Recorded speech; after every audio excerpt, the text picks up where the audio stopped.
Hello students, तो आज के इस वीडियो में हम क्या करने वाले हैं? आज हम डिस्कस करने वाले हैं काइनेटिक एनर्जी। काइनेटिक वर्ड का मतलब होता है मूवमेंट। तो काइनेटिक एनर्जी कौन सी एनर्जी होगी? एग्जैक्टली, काइनेटिक एनर्जी वो एनर्जी होगी जो किसी ऑब्जेक्ट की मूवमेंट की वजह से उसके पास आती है। यानी हर मूविंग ऑब्जेक्ट के पास काइनेटिक एनर्जी होगी। काइनेटिक एनर्जी को एक बार फॉर्मली डिफाइन करते हैं। तो formally kinetic energy can be described as the energy possessed by a body by virtue of its velocity। किसी भी ऑब्जेक्ट की वेलोसिटी की वजह से उसके पास जो एनर्जी आती है उस एनर्जी को हम काइनेटिक एनर्जी कहते हैं। एक वीडियो देख लेते हैं और काइनेटिक एनर्जी के बारे में और समझने की कोशिश करते हैं।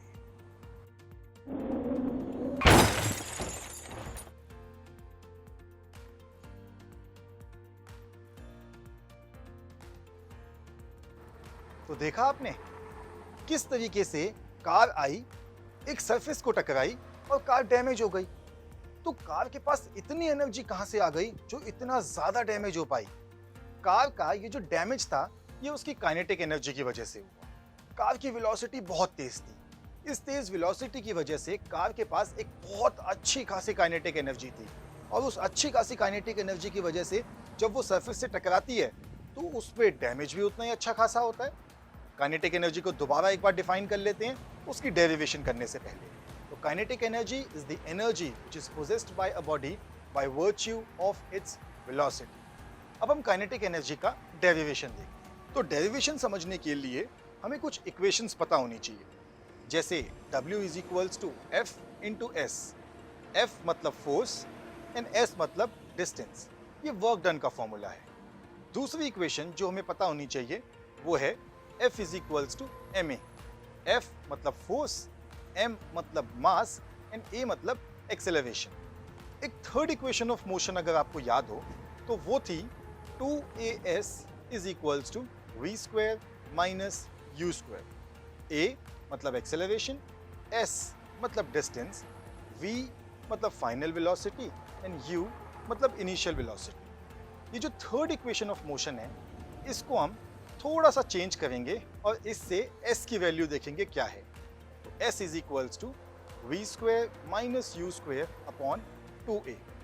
जो फर्स्ट इक्वेशन हमने देखी थी w is equals to f into S, इसमें f की वैल्यू भी पुट कर देते हैं और इसमें s की वैल्यू भी पुट कर देते हैं। वैल्यूज पुट करने के बाद जो इक्वेशन हमारे पास आएगी वो आएगी w is equals to ma multiplied by v square minus u square upon 2a।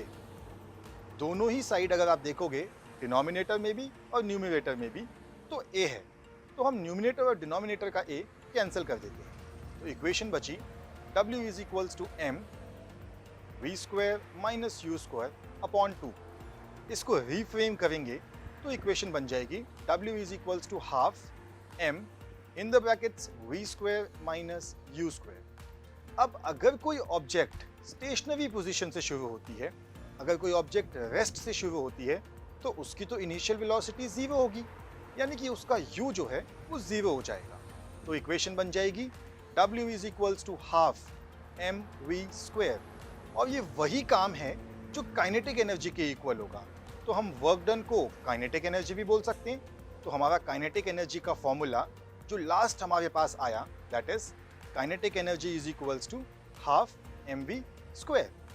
हमने डेरिवेशन भी देख ली और हमने डेफिनेशन भी देख ली। सो काइनेटिक एनर्जी एक बार लास्ट में डिफाइन कर लेते हैं। Kinetic energy can be defined as the energy possessed by a body by virtue of its velocity. That's all for today. Thank you.